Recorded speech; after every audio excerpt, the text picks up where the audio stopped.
Et maintenant, une deuxième communication sur un implant, un dispositif médical qui a révolutionné le devenir des patients relativement âgés. C'est le clou gamma, qui est un travail très important de l'école strasbourgeoise et qui a été adopté dans le monde entier. Il faut savoir qu'en France, dans le monde plutôt, il y a 1 million de fractures du col du fémur chaque année, et en France, il y en a 80 000. Gilbert Taglan. Monsieur le modérateur, Monsieur le Président, merci d'avoir invité l'école strasbourgeoise à venir parler de traumatologie dans cette docte assemblée. Pourquoi nous en sommes venus à l'utilisation et à la mise au point de clous pour les fractures de la région trochantérienne? C'est parce que nous avions fait un constat d'échec de l'utilisation des plaques dans certaines fractures complexes et surtout les fractures de la région sous-trochantérienne. Si on veut refaire l'historique, c'est Marius Smith Petersen, malgré un nom norvégien qui était un nord-américain, qui avait eu une idée de traiter les fractures de la région proximale fémorale, mais essentiellement les fractures du col, par un clou trifolié. Gérard Kuncher, qui est le père de tous les enclouages, puisqu'il a mis son premier clou en novembre 1939, donc juste à la veille du conflit mondial, lui avait eu aussi plein d'idées pour traiter ces fractures diaphysaires, qu'elles soient fémorales, tibiales, voire humérales. Et il avait essayé de marier les deux idées, l'idée de Smith-Petersen à gauche sur la diapo et son idée à lui de clous centromédulaires pour traiter les fractures trochantériennes. Et il a vu que ni l'une ni l'autre n'était bonne, raison pour laquelle il a décidé de marier ces deux idées pour faire ce qu'il a nommé le clou en Y, Y-nagel dans la version originale, mais très vite il s'est heurté à des problèmes techniques de mauvais positionnement et de mauvaise tenue de l'implant, tant au niveau de la tête fémorale qu'au niveau de la diaphyse. Et c'est à partir de ces idées que, dès les années 70, mes patrons, Yvan Kempf et Arsène Gross, ont continué le travail de Gérard Kuncher en surtout mettant au point le verrouillage du clou à l'os, permettant ainsi d'éviter des complications telles que le télescopage et la rotation de l'implant au sein de la diaphyse. Et c'est grâce à eux que cette idée d'enclouage verrouillé est partie à travers le monde et nous a permis de traiter par des techniques très peu invasives des fractures aussi complexes que celle-ci, avec des toutes petites incisions permettant la mise en place du clou, de la vis proximale et de deux vis de verrouillage distal, permettant ainsi une petite déperdition sanguine par rapport aux techniques plus invasives et surtout la mise en charge très rapide de nos patients. Partant donc de cette première idée est venue la deuxième, c'est-à-dire utiliser un clou inversé, c'est-à-dire un clou gauche pour un fémur droit, et de ce fait de mettre en place la vis de verrouillage proximal en direction de l'axe du col et de l'axe de la tête fémorale. C'était une mauvaise bonne idée, on va dire, parce qu'il y avait des contraintes importantes dans cette zone du clou, d'autant plus que le clou était fendu à l'époque pour des raisons d'élasticité et que nous avions observé pas mal de ruptures d'implants à ce moment-là. Donc, venant de toutes ces idées, on a commencé à dessiner des prototypes que vous voyez en haut à gauche de la diapositive. Ça ne s'appelait pas encore clou gamma, le mot est venu plus tard. Et vous voyez comme deux petits enfants devant l'arbre de Noël, je suis avec Arsène Gross, en train de réceptionner les premiers implants et le premier matériel ancillaire. C'était à Maastricht, ville hollandaise qui a été plus connue plus tard pour un traité européen et surtout, pour ceux qui adorent l'histoire, pour la mort de D'Artagnan lors du siège de la ville. Donc on est venu de toutes ces idées-là pour mettre au point un clou court permettant de réduire et surtout de fixer les fractures de la région trochantérienne, et ce, dès la fin de l'année 1985. Alors, le principe de base, comme les enclouages pour les régions diaphysaires, c'est de travailler à foyer fermé en utilisant des systèmes de contrôle péropératoire qui sont des amplificateurs de brillance, de face et de profil. Et ceci nous permet de faire des incisions et de pratiquer ce qu'on appelle maintenant la technique mini-invasive. Et vous voyez bien que lorsqu'on introduit ces clous, on utilise des incisions qui sont de l'ordre de 2 à 3 cm, bien sûr en fonction de l'anatomie et de l'encombrement des parties molles chez les sujets que nous opérons. Le fait de travailler à foyer fermé donc diminue la déperdition sanguine, diminue aussi les phénomènes d'ouverture du foyer de fracture, les phénomènes de décrochage du vasque latéral par exemple, et vous voyez que même sur un implant long, puisque nous avons maintenant à notre disposition des implants longs, nous respectons absolument le principe du foyer fermé. Alors partant de ce premier implant, qu'on peut rétrospectivement appeler gamma 1, eh bien, nous avons fait des modifications, particulièrement au niveau de la longueur de l'implant, qui est maintenant plus court, du rayon de courbure médiolatérale, du fait que le verrouillage se fait plus que par une seule vis et pas par deux vis. Et surtout, ce qui est très important, c'est de passer de 3 diamètres différents en zone diaphysaire à un seul, minimisant ainsi les complications qu'on avait observées au début, qui étaient des fractures péropératoires, puisque certains chirurgiens essayaient de mettre des clous de très gros diamètre à coups de marteau, ce qui est bien sûr pas indiqué dans la technique originale de l'enclouage gamma. Et le modèle actuel, le voilà, il existe en titane ou en acier inoxydable, et il a 3 angles de courbure CCD, 120, 125 et 130 degrés. Ce qui est aussi important, c'est qu'il a une meilleure tenue, le filetage a une meilleure tenue dans l'os spongieux par rapport aux versions précédentes. Alors pour en arriver à toutes ces modifications de matériel, il faut bien sûr une collaboration internationale. Et la collaboration internationale a toujours été pilotée depuis notre bonne ville de Strasbourg. Et vous voyez que beaucoup de participants viennent de différentes parties du monde, ce qui explique aussi qu'il y a quelques différences entre le clou utilisé aux États-Unis, en Europe, au Moyen-Orient et en Afrique, et les clous utilisés dans la zone Asie-Pacifique et Japon, puisque les études anthropométriques montrent certaines différences, comme vous pouvez bien imaginer. Le nombre de clous qui a été implanté jusqu'en 2014 est maintenant supérieur à 3 millions d'unités. Plus de la moitié représente les clous de dernière génération en bleu sur cette courbe. Alors bien évidemment, une bonne idée est toujours susceptible d'être copiée, et je ne vous ai mis ici que 4 copies de la Confédération helvétique, de la République fédérale allemande, de la République indienne et de la République de Turquie. Si j'avais voulu mettre toutes les copies qui existent, il aurait fallu multiplier le nombre d'écrans par 10, bien évidemment. Alors, il n'y a pas seulement les implants qui ont évolué, mais le matériel permettant de les mettre en place, d'un moment tout à fait préhistorique jusqu'à des évolutions, d'abord utilisant le métal et ensuite utilisant des modèles hybrides, fibres de carbone et métal. Et actuellement, nous utilisons surtout, ou pratiquement essentiellement, de la fibre de carbone qui est beaucoup plus légère et qui est également radiotransparente, ce qui nous sert beaucoup lors de nos contrôles scopiques de face et de profil essentiellement. Alors comment les choses sont en train d'évoluer, comment la technique s'améliore-t-elle? Eh bien, on utilise maintenant des images qui sont fournies par l'amplificateur de brillance jusqu'à un ordinateur portable. Ce n'est pas de la navigation comme on l'entend dans la chirurgie prothétique, c'est une interprétation informatique des images de l'amplificateur de brillance. Alors quel est l'intérêt? L'intérêt est la précision dans le positionnement de la vis cervicale, ce qui est fondamental puisqu'il faut absolument éviter les complications d'issue de la vis hors de la tête, ce qui peut arriver malheureusement dans à peu près 1% des cas chez les patients excessivement ostéoporotiques. Cette technique permet avec beaucoup de précision, vous voyez qu'ici on est à 0,7 mm de la position idéale, ce qui est bien sûr nettement en deçà de la tolérance dans ce type de chirurgie. Les implants existent également dans des versions longues, et là également nous avons amélioré la technique en mettant en place des viseurs externes nous permettant de bien positionner les vis distales sans trop irradier les opérateurs, puisque les autres clous sont verrouillés au niveau distal par une technique dite à main libre, ce qui fait que l'irradiation supportée par l'opérateur est relativement importante. Ces nouveaux viseurs nous permettent donc de faire une visée tout à fait facile. Je vous montre juste 2 vues péropératoires qui vous montrent donc que ce viseur, on n'est pas soumis à l'irradiation. Nous avons d'ailleurs fait des tests d'irradiation dans le service.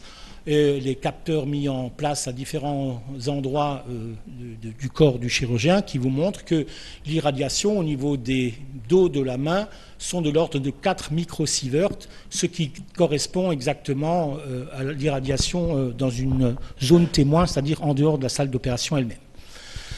Alors, pourquoi cette technique a été bien appréciée de par le monde? Eh bien, parce que sur des fractures relativement complexes, comme celle-ci, qui est une fracture inversée, On peut d'abord réduire la fracture sur la table orthopédique, la contrôler de face et de profil, mettre en place l'implant, encore une fois, par des toutes petites incisions, sans perturber la vascularisation et la musculature de la zone, et ce qui est pas négligeable, autorise la mise en charge immédiate, même sur une fracture complexe, ce que les techniques conventionnelles à foyer ouvert par plaque ne permettent malheureusement pas toujours. Je vous ai dit qu'il y avait une version longue. En voilà un exemple, une combinaison entre une fracture de la région trochantérienne, une fracture diaphysaire, associée d'ailleurs à une arthroplastie totale du genou posée quelques années auparavant. Si on imagine un traitement classique, on imagine des incisions qui sont beaucoup plus étendues, même par les techniques à la mode actuellement dites mini-invasives. Je disais tout à l'heure en aparté à Bolo que si elles sont mini-invasives, alors les techniques que je viens de vous montrer devraient s'appeler micro-invasives, puisque les incisions sont vraiment toutes petites. Eh bien, ces types de lésions, encore une fois, on peut les réduire de façon tout à fait correcte sur la table orthopédique, avec un petit bémol pour la composante diaphysaire sur le profil. Mais vous voyez qu'en paire opératoire, on arrive à parfaitement aligner les choses, à faire une visée distale tout à fait simple et sans irradiation importante du patient, et finalement se retrouver face à un montage mis en place par de petites incisions qui va permettre la mise en charge la plus rapide possible. Dans nos services, les malades sont mis en charge en moyenne à la 48e heure post-opératoire. On voit ici le contrôle à 4 semaines. Et si vous regardez bien les images, vous voyez déjà la formation du cal qui est en train de se faire sur les différentes incidences. Et nous sommes ici à 3 mois de l'ostéosynthèse avec un résultat quasi parfait, avec un cal osseux déjà de très bonne qualité. Alors, il faut aussi dire que la mise au point du matériel qui a été faite dans nos services avec la participation de collègues étrangers a réussi à être diffusée aussi par le biais d'une association que nous avions créée en décembre 86 avec M. Kempf et M. Gross, qui est l'Association internationale pour l'ostéosynthèse dynamique, dont le siège est à Strasbourg. Et cette association a évolué vers une fondation qui a le même logo, mais qui a un autre nom, qui s'appelle l'OTC, d'un acronyme anglais, pardon. Et cette éducation peut se faire à tous les niveaux. Vous voyez qu'il y a plusieurs centres référents pour former les chirurgiens à travers le monde, dont un est situé à Strasbourg, comme vous le voyez ici, mais d'autres en Allemagne, au Canada, aux États-Unis et à Hong Kong, par exemple, dans un territoire particulier qu'est Hong Kong, avec des salles de conférences, des salles d'éducation. Et bien sûr, nous faisons énormément d'éducation dans le domaine, et Strasbourg reçoit par an entre 400 et 500 chirurgiens actuellement, grâce à l'aide que nous donne également le Centre européen d'études du diabète, qui met à notre disposition les locaux juste en arrière des salles d'opération dans lesquelles nous travaillons. Alors, il faut voir l'avenir, pas seulement le passé et le présent. Nous sommes en train de continuer la mise au point de la technique en affinant les systèmes de verrouillage de la vis cervicale, en donnant la possibilité de faire de l'augmentation, c'est-à-dire d'injecter un produit à travers la vis cervicale grâce à des petits orifices. Ce produit va permettre une meilleure stabilisation de cette vis cervicale dans des cas d'ostéoporose très très importante. Nous sommes soumis à ce type de patients. La moyenne d'âge actuellement des malades de la série sur une thèse récente est de 84 ans. 84 ans, avec un maximum à 107. Donc vous voyez que nous sommes contraints de prendre en considération les problèmes d'ostéoporose importants. Et aussi des modifications qui sont en train de se faire au niveau du design de l'implant pour bien s'adapter à l'extrémité proximale du fémur.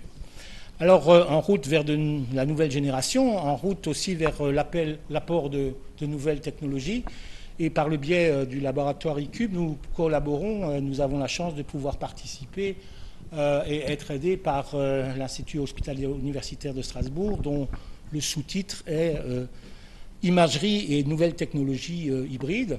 Et nous participons bien évidemment à la mise au point de nouvelles techniques pour mettre au point ce type d'implant et mettre en place ces implants au niveau de nos patients.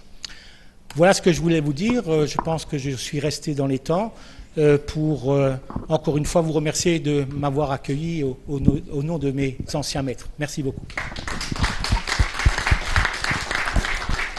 C'est nous qui te remercions, et on voit une fois de plus que l'école strasbourgeoise est extrêmement dynamique. est extrêmement connu dans le monde entier, que ce soit en chirurgie viscérale ou en chirurgie traumatologique et orthopédique. C'est Emmanuel Bollot de Dijon qui fera le commentaire de cette excellente communication. Oui, merci.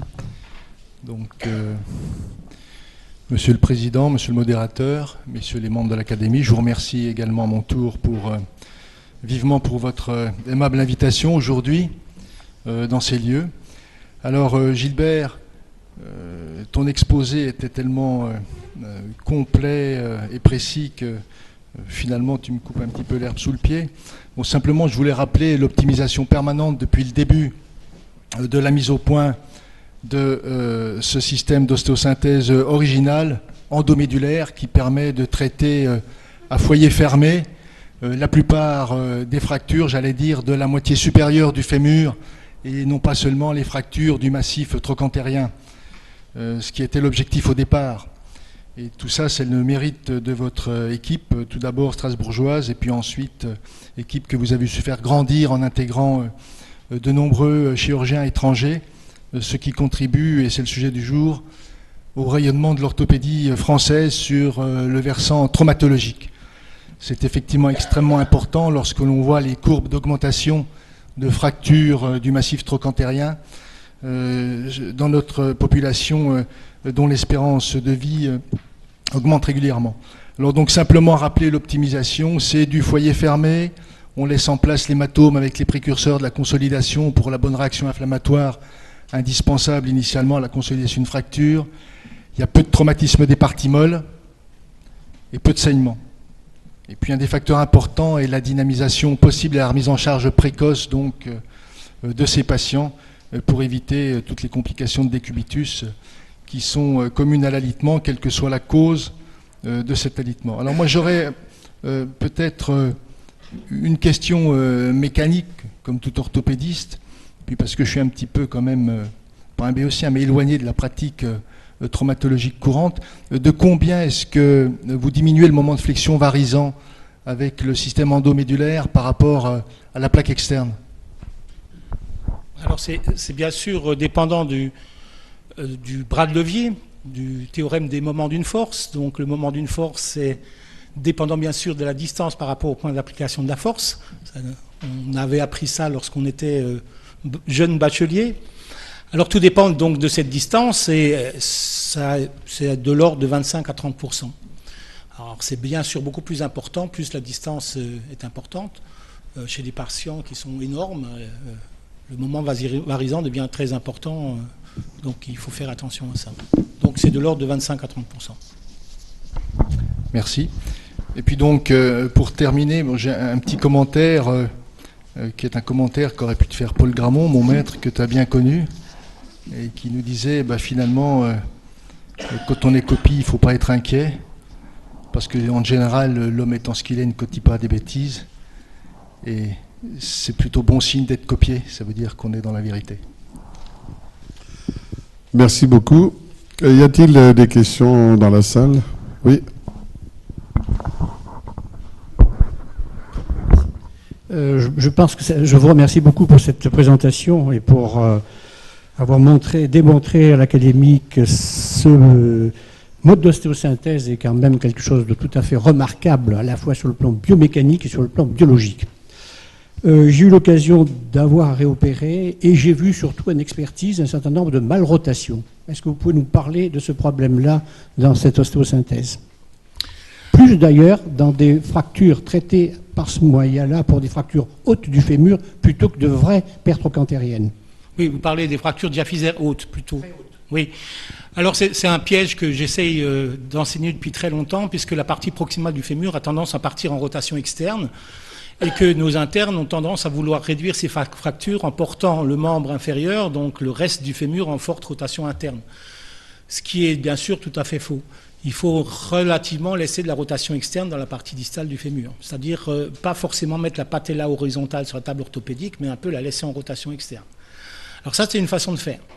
On voit très bien sur la radio de face, sur l'ampli de face, que le petit trochanter est trop visible, il est trop beau, comme on dit. Ça prouve bien que la partie proximale est en rotation externe. Alors si on met la rotule, la patella horizontale, il faut, au moment de la réalisation de son point d'entrée, avec la pointe carrée, tourner en rotation interne cette partie proximale du fémur.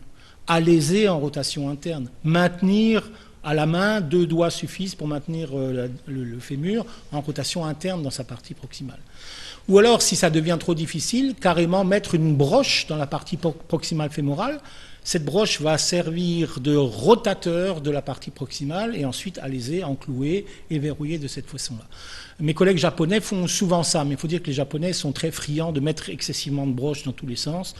Je leur dis toujours, quand je vais opérer là-bas, j'ai l'impression d'opérer un porc-épic, parce qu'il y a des broches de Kirchner un peu dans tous les sens.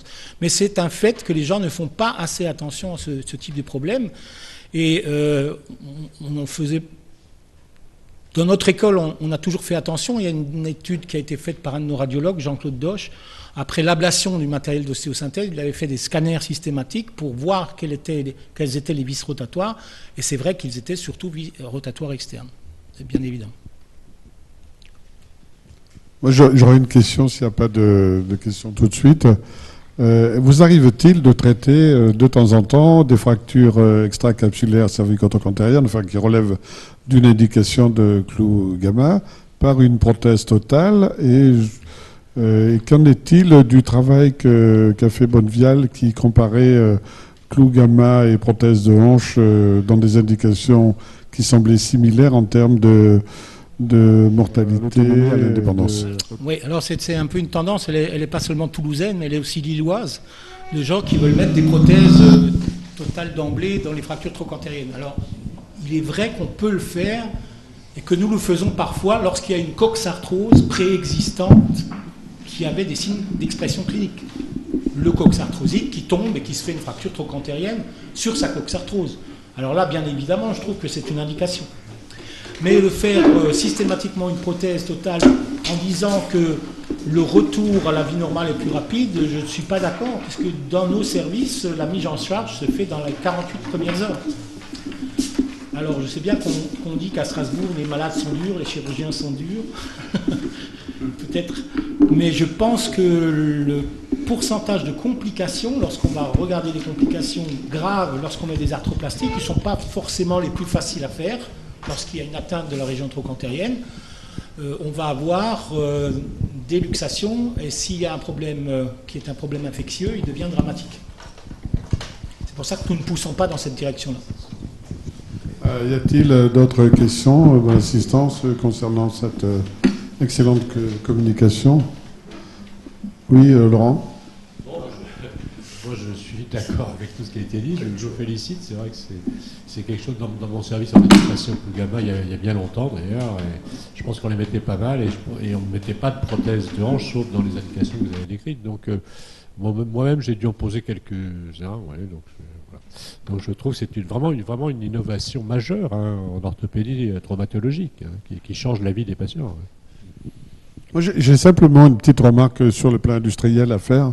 Aujourd'hui, en traumatologie, les dispositifs sont inclus dans le GHS. Enfin, pour parler plus simplement, le prix du dispositif est dans le prix de l'hospitalisation. Là, vous allez complexifier un peu le clou. J'ai vu avec des vis de verrouillage du produit qu'on injecte. Est-ce que sur le plan financier, ça va gréver lourdement le budget des établissements? Oui, mais il faut bien dire que le clou restera dans son essence tout à fait simple. Ce que je vous ai montré, ce sont des options. Je veux dire, on ne va pas injecter systématiquement des substances pour améliorer la tenue dans la tête, puisque nos complications de balayage de la tête avec varisation, qui se dit cut-out, c'est plus vite dit, mais c'est pas français, c'est quand même, ça flotte chez nous entre 0,8 et 1,1% selon les années. Alors, voilà, ce seront des options. Et vous savez, comme moi, que lorsque des implants existent, il y a toujours une demande des jeunes chirurgiens ou des nouveaux chirurgiens. Pourquoi vous ne faites pas ci? Pourquoi vous ne faites pas ça? C'est comme les modèles de voitures. On veut toujours avoir le nouveau modèle avec le nouveau GPS, la nouvelle caméra de recul, etc., etc. Donc, par essence, il restera simple, et c'est ce qui a fait son succès, c'est que les copies qui sont arrivées sur le marché sont plus complexes à mettre en place, parce qu'elles comportent plus d'éléments à assembler les uns aux autres, et plus on a d'éléments, plus la complexité augmente, et plus le risque d'erreur augmente. Je crois qu'on peut remercier Gilbert Tagland de cette excellente communication.